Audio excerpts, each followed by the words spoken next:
What is going on, everybody? RC Propaganda here. Hope you guys are all well. Welcome to the channel. And in today's video, I'm finally going to do my review on the Element Enduro.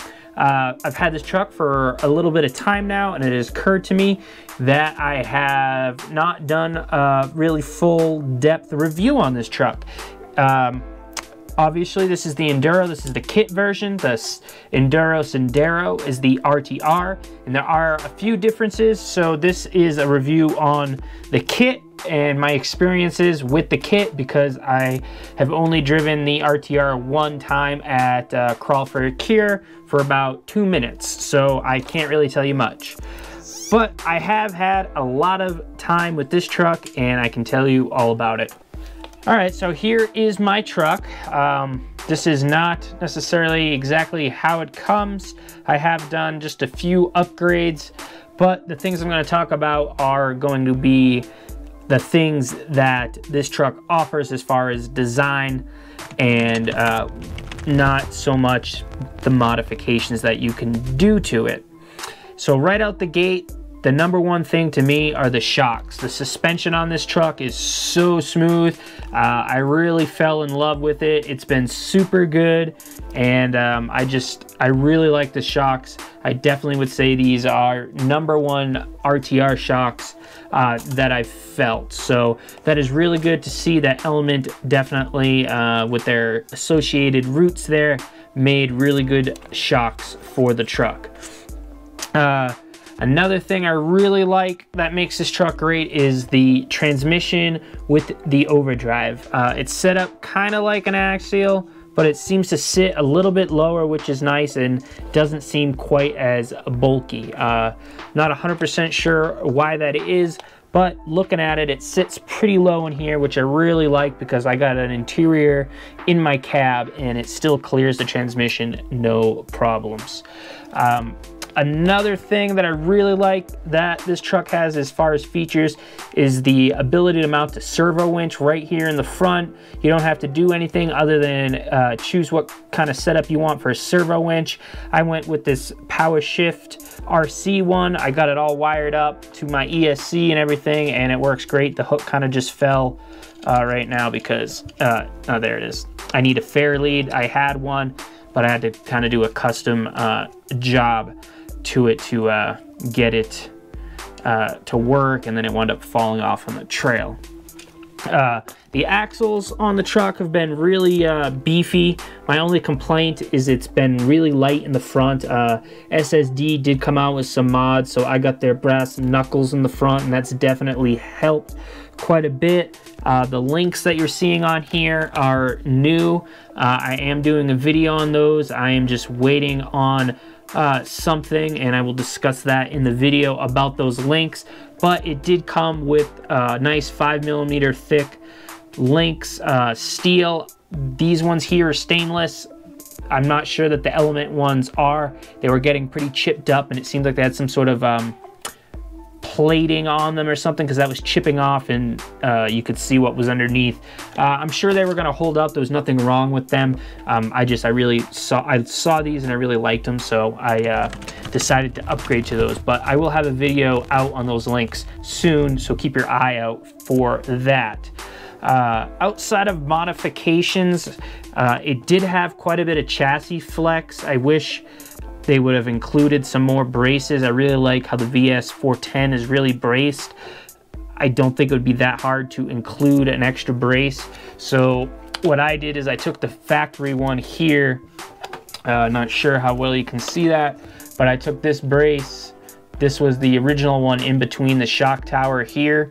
I added an aluminum one from STC Racing, I believe it is, right here. So I took the factory one and then put it here. Couldn't get all 4 holes to line up, but at least it is one on each side, so it did add a little bit of rigidity to it. I wish they would have maybe included a little something for some chassis stiffness. On the chassis subject, it does have like a high clearance design here, which is really nice. I really like that. If you see the way the axial is, it does kind of the angle of it is quite a bit different. So they did kind of redesign that. Another feature that's nice on this truck is they give you the option on battery tray. You can run this long one like I have on here, or you can run the short one. I decided to run the long one because I only have one short battery, so then I wouldn't be able to run my other one, so I like to have the option. So if you wanted to clean this up a little bit, you know, you could run the short one, but it doesn't really intrude too much on everything. The sliders, I like the sliders. The design of them here is pretty good. They haven't had any issues. I mean, they're just plastic sliders, but I like this angle of them, and I like that I've been able to get my body in between them here, and they're not sticking way out or anything.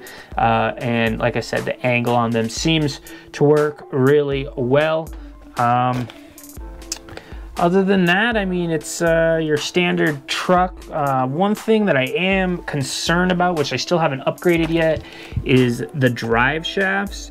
The angle from the axle up to the trans seems really steep, so I'm not sure how they're gonna wear in here. So I definitely want to upgrade those, especially now I am running brushless power. I did just have a brush system in it to begin with, but I did go ahead and upgrade it to a brushless system. The behind the axle steering, it is there. I don't really think that it was needed. It does eat away a little bit at your scale look in the front, not having that steering axle there. But the truck does steer well. It's got good angle, and yeah, no issues with that. One area on the truck which I kind of think in the kit I would have liked to see is for the factory links, they did not include metal pivot balls. You get those with the Traxxas trucks. That's something I really like. It's, you know, it's not the biggest deal, but I would like to have seen some pivot balls in metal instead of the plastic ones that it came with. Yeah, I think that would be something. If you're getting the kit, they should just give you that as an upgrade. It makes sense in the RTR, I can see it, but I wish they would have added it to the kit.